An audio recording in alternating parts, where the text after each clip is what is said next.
All right, guys. Update. I want to do an update on a lot of the rosters coming in the North America region specifically. This weekend, the PGS2 qualifiers, PGS2 and Riyadh coming up in 2 months. I think it's early August. I honestly don't remember exactly when it is. But the Americas qualifiers started today in the different regional opens right now. And I wanted to give an update on a couple of the different roster changes that have happened. So if you haven't been paying attention or you've only seen a couple of them, I wanted to break down the ones that I see as the most impactful and give my thoughts on a few of them. Now, at the start, this is not an exhaustive list of every single roster move throughout like any sort of level of competitive American PUBG. I'm focusing strictly on the ones really at the top and the ones that, that long-term fans are going to be or even just somewhat casual fans are going to be the most familiar with. And I think I have 6 teams. Yeah, 6 teams written down. Let's call it 5.5 really for as much I want to talk about though. But I want to start with the really big one is STK dropping Vegas, bringing back Adam. This is a really, really big move. Not only is it big because it's Vegas as an individual performed very, very well at PGS1, but really more so the fact that Adam is being brought back into STK. Adam leaving STK in 19 in the middle of NPL was a big move on its own when STK brought in Luke 12. Again, this is years ago, so I don't blame you for not being aware of any of this having happened. Though if you are, you're an old head like me, and good to have you still around. But Luke 12 came from Oceania region, from Australia. I'm going to assume he's from Australia. There's always the possibility that they're from New Zealand, but I'm going to assume Australia. Came from Australia, really bolstered up STK. I think they were Lazarus at the time, actually, but really bolstered up their firepower. Was a really good addition at that point. But now that Adam's being brought back, I have... Okay, so I already gave my thoughts on this on a stream that I did covering scrims on Friday. But if you didn't watch that... I'm going to go through it again. I am a bit negative overall on this move. First and foremost, as an outsider, I cannot know close to everything on a team, and culture fit, chemistry fit is a huge factor in the success of a PUBG team because of the fast nature of the game in terms of calls, in terms of communication, and how much information needs to get shared amongst the 4 players when you're facing off 15 other teams with essentially a brand new game every time. When you talk about protocols in PUBG, it's not nearly the same as protocols in any other game like Counter-Strike or League of Legends, where there is a very simple, straightforward flow chart. Like, you see the team right in front of you, you know exactly what's going to happen. In PUBG, it's very much just, it's all mid-round calls, essentially. What you would call mid-round calls in Counter-Strike or Valorant is the entirety of PUBG. And so needing to have very clear, clean communication and everyone being on the same page and essentially already knowing what the other person is talking about is incredibly important. So for STK or any of the other teams that I'm going to be talking about, I cannot comment on the culture fit, the chemistry, and all of that. This is going to be strictly commenting on the roster moves outside of that. And disregarding culture fit and chemistry, I think that this is a bad move, because the reason why I was happy with Vegas on STK is because, from my perspective, STK's biggest flaw was how slow they moved.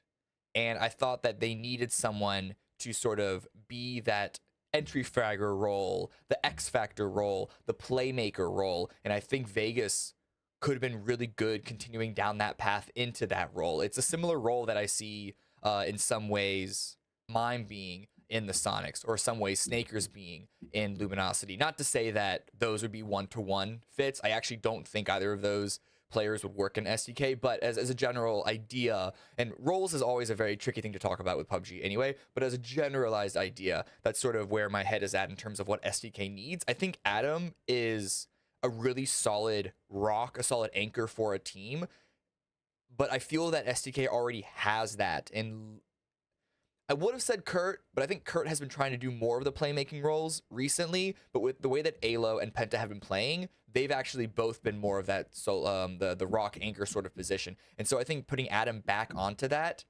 it just reinforces what they already have that can work well for them. So my worry is that by bringing Adam back, it's almost just going back to what was what was comfortable for them but that was years ago, and I don't know if it's going to work now. However, that being said, obviously I'm not gonna give myself the easy out by saying, oh, anything can happen, because we're all aware of that. But you know, things can work. Adam has been away from this team for a while, and if they can move their parts and pieces around, if I think Penta would be able to step up and be the playmaking player that he showed signs that he was going to go that way a few years ago, like when he was first brought on to STK slash TSM. Were they TSM at the time? I don't exactly remember. But when he was brought on, I thought he could have done that. He hasn't been doing that recently from what I've seen, but I think that if he's able to step into that role, he allows Adam to do the sort of anchoring role that he has been doing recently, then they could be a good team. But my big worry is that they're just going to still be the slower, like letting the game get away from them that has been punishing them for so long, for so many different years. I'm excited to see what's going to happen with it. I'm excited to see Adam get back onto this team, because I think Adam's been a really, really good player, and no diss to any of the teams that he's been on, like Third Eye or anyone else, but I think that he is a good enough player to be on one of these top teams. But we'll see if his addition sort of reconfirms STK as being one of those top teams. Again, the worry is that they're just going to get chased out by faster moving teams. Now, as far as who I would have liked seen replacing Vegas, you know, if we're going under the assumption that Vegas needed to get replaced due to a culture fit, chemistry fit, I think actually Poro was the one that brought this up. I think Sparking could have been a really, really good player for them to grab. And I think Keenan, who has been assisting STK, assisting Wooly in the coaching analyst side of things in a couple of their more recent tournaments, could have been a good fit in that role as well. But now, where did Adam come from? Third Eye. Who did they get to replace him? They actually, from my understanding, this is pretty public because they've talked, they tweeted out about it, that Adam left them with not a lot of time before the roster lock, but I think they found a really, really good replacement in Balefrost, who, you know, he's not the first player that's going to be on this in this video who allegedly retired but is now back in the game. But I think Balefrost being on this team is really, really good. I think he's a really suitable replacement for Adam in terms of roles and what I expect Bale to deliver onto this team. I don't think the way that Yoho ended was a true reflection of any of those players' skills and abilities. So I'm really glad to see Balefrost back into the mix, giving another run at showing us how strong of a player he is, because I still think that Bale can hit an extra gear of ability and performance to show us. So I think Third Eye is still a team to be watching, even though this is probably going to be a slight downgrade in overall performance.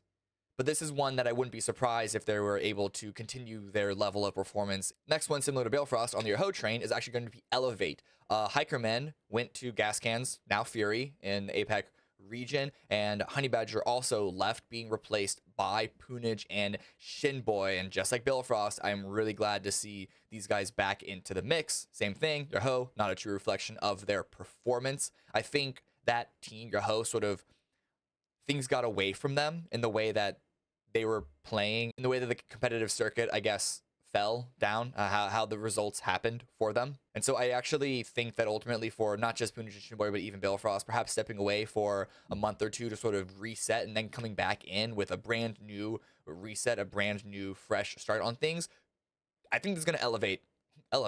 That wasn't even intentional, but I think this is going to bring Elevate to a new level of performance that's, I think, is going to be really, really, really exciting. They're not the team that I'm most excited for their roster change, but they're pretty up there. I next wanted to quickly touch on to Friendly Fire, really briefly. So this team, Corsac and Maji, both decided to step away from competitive PUBG. Both of them, it was disappointing to see them step away, especially Maji. You know, full commitment to esports isn't for everyone, so I don't blame him for that. However, I am disappointed that we're no longer going to be able to see him compete anymore. However, on Friendly Fire, with Sharpshot and Roth, they're replacing those players with two European players, Pixel and Paige. And admittedly, I am not too familiar with either of these players. I know Paige came from Heroic, and Pixel came most recently from Skade, I think is how it's pronounced. Obviously, generic statement of it's going to be exciting to see what these two players can bring. But I think the most important thing about this next event for Friendly Fire is, regardless of whether they qualify to PGS2 or not, this, I think, is kind of, I don't want to say the final straw, But Roth has to be able to deliver something, right? He's been an in-game leader for this team for a while, and it's a constant revolving door of players coming in and out, and seemingly lack of stability in the team, not just in the roster, but also in the roster's performance, and from what I hear, sometimes even the calling. We all know those few times that we've actually heard the in-game comms on the broadcast of Friendly Fire, and every single time it is incredibly chaotic and hectic. And it's not that that's all on Roth. Roth is only one of 4 players, but with the number of players that have gone through Friendly Fire, there's a point that Roth's style needs to either change or he needs to step away from that in-game leading role. And I really like Roth. I think he's a really, really smart player. Having conversations with him, like he's one of my favorite players to reach out to and ask about things, because he'll give me just a wall of text of fully thought out things. However, I think the struggle is keeping things concise and clean in the game itself, because it's very easy in PUBG for things to just run away from you and get very, very hectic. So I think it's important for Friendly Fire and for Roth's career going forward that there is a level of stability that he's somehow able to find with the team, with these new players of Page and Pixel. Plus, as a hardcore sharp shot stan, I always want to see him do well. So that's even another level on that, and for always wanting to see Friendly Fire succeed. But at this point, I need to see it happen before I can jump on the bandwagon, because the amount of bandwagons that have started and then just fallen apart halfway through an event, or perhaps only really started up on the latter few games of an event, are basically every single time. So it's really hard to be a full committed to the team, despite the high ceiling that we all know every roster of Friendly Fire seems to have the chance of being able to hit, but never the ability to consistently hit it. Quick note on to SNEK, which I believe is the new name of Funny Business, or FB, or FBI, because it's also Funny Business Incorporated, whatever it is. The reason why I say I believe is because it is three members of Funny Business. It's basically Funny Business minus Crop minus Bunt, because they had 5, plus Hooligan. And if you've sort of been keeping up with the roster moves on Funny Business specifically, you might be confused on why I didn't mention T-Sock, because he is apparently back on the roster. A few months ago, I believe he was announced after PAS1, he announced on Twitter that he was let go from Funny Business, and now he's playing back with them under a new name, but they're not in the opens right now. They aren't in scrims, so I have to imagine, until I'm told otherwise, that they are taking the Funny Business slot in finals of the American portion of the PGS2 qualifiers. Not much comment on that. I think Funny Business has a couple of young players that I'm really excited to see. Tater specifically is one that I'm really excited, that I think has shown a lot of really good upsides. And I think T-Suck also getting another chance with this team is really, really good to see, because he's also another smart player that I like having discussions with, that seems to have a good head, a good idea about the game. I was disappointed to see that he was let go, and so the fact that he gets another chance with them is really exciting, and I hope that they can do a lot of good things. I still don't know if they will be able to qualify to PGS2. In fact, I know they probably won't be able to, because we only have so many slots to go around. But this is the team that I'm keeping an eye on for perhaps 2024 to get reasonably better into the mix at that time. And then the last team, the one that I'm the most excited about, a team that has to start all the way from the opens, because they are not taking any specific slot of the upper level of the qualifiers, is the greatest team name of all time, Dragon Tier Barrel Showdown, which is Greg Shot, who most recently played in the APAC region, actually, with Gas Cans, was released from that team, is now back in the States. Honey Badger, who came from Elevate, Vegas, who came from STK, and then a new kid on the block who I've seen a couple of things about, but he only recently turned 18, Cowboy. This team I am really, really excited to see. It's a bunch of, I mean, I think Honey Badger and Vegas you can call journeyman. Greg Shot as well could be a little bit of a journeyman, but not nearly as much. But it's a lot of players that we all know are really, really good, especially seeing Greg Shot and Vegas on the same team is so exciting. And I'm hearing a lot of good things about Cowboy as well. It's always going to be a little bit of teething for a new player to come onto the scene, but I think with the experience of all the 3 other players, there is a real high ceiling for this squad. The big question is always going to be Honey Badger. The big question is always going to be Honey Badger. I don't have a lot of information. All I know is that he is an incredibly controversial figure within the competitive PUBG scene itself, can never seem to find a team to stay on. However, I have seen enough of Honey Badger deliver good things in the server that I am more than willing to give this a chance. And you would have to assume that he would have learned something from the amount of times, in the same way that I would say this about Vegas, have to have learned something about the amount of times that he's been released from a roster. So whether it's leadership issues, whether it's attitude issues, whether it's personality issues, so ultimately this is a team, and I admit it's mostly just because of Vegas and Greg Shot on the same team. We're one day into the first round of North American qualifiers for PGS2, and they are leading their group, so already that's a really, really good sign. And this team ultimately, I believe, has a strong possibility of being to upset the status quo of top tier North American PUBG. The final round of the North American qualifier, that includes a lot of the teams that we talked about that were automatically seeded into the final round. Luminosity, Sonic, Shoot to Kill, Third Eye, Elevate, Friendly Fire, Funny Business / Snack, whichever name they keep, and then Team Dynamic. So the teams that are currently playing the Opens will meet them on the 24th and the 25th. Then the overall Americas qualifier is going to be the next weekend, or 2 weekends after that, which is July 7th to the 9th, to see who fully qualifies into PGS2. So definitely tune in for that. A lot of roster moves. Things should be really, really exciting. No outro. See you then. Thanks. Oh yeah, like and subscribe.